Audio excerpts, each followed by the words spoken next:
বহুদিন ধরে ভাবছিলাম একটু রুই পোস্ত খাবো, তাই আজকে বানিয়েই ফেললাম। এর আগের দিন তো তোমরা জানো রুই পোস্ত খাবার খুব ইচ্ছা করেছিল, কিন্তু পোস্ত বাড়িতে ছিল না। আজকে সব জোগাড়জাত করে নিয়ে একেবারে নেমেছি। তবে মাছগুলো একটু ছোট ছোট হয়ে গেছে বটে, একটু বড় হলে আরো বেশি জমে যেত, কিন্তু খেতে কিন্তু একেবারেই খারাপ হয়নি। মাছ পরিষ্কার করে ধুয়ে নিয়ে তার মধ্যে দিয়ে দিলাম স্বাদ মতো নুন, হলুদ গুঁড়ো এবং লঙ্কার গুঁড়ো। ভালোভাবে এই সমস্ত কিছু মাছের মধ্যে মাখিয়ে নেব। এবার করার মধ্যে দিয়ে দেবো বেশ খানিকটা তেল। তেলটা প্রথমেই গরম হতে দেব। তেলটা বেশ খানিকটা গরম হয়ে গেলে সামান্য একটুখানি নুন দিয়ে বেশ ভালোভাবে মিশিয়ে দেব তেলের সাথে, যাতে মাছটা লেগে না যায়। এবার দিয়ে দেব তার মধ্যে কালো জিরে ফোড়ন।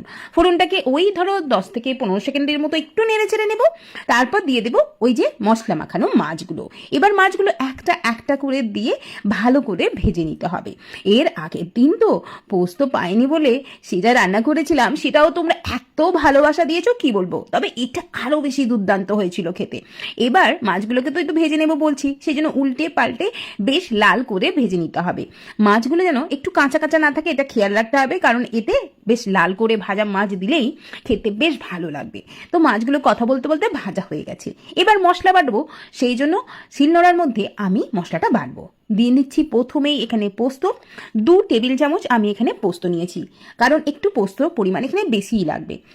ঝালের জন্য 2টো কাঁচা লঙ্কা দিয়েছি, আর দিয়ে দিচ্ছি এখানে সাদা সর্ষে, একদম বলতে পারো ওই 1 টিস্পুনের মতো।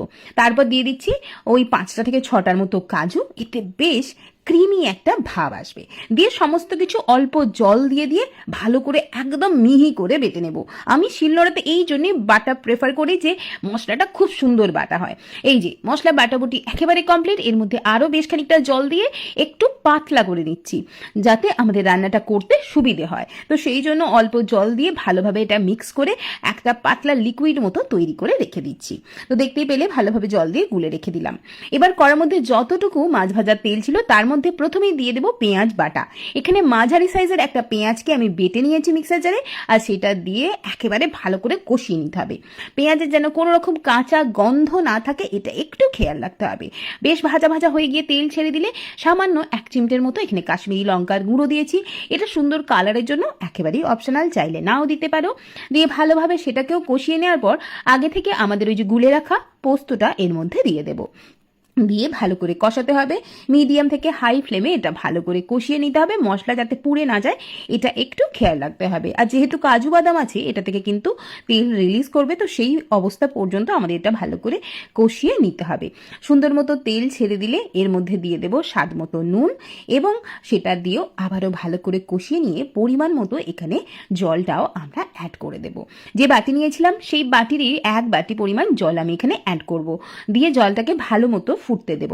আচ্ছা বলো তো তোমরা কে কে এরকম রুই পোস্ত খেতে ভালোবাসো? আমাদের বাড়ির তো সকলে এই রুই পোস্তর একেবারে ফ্যান।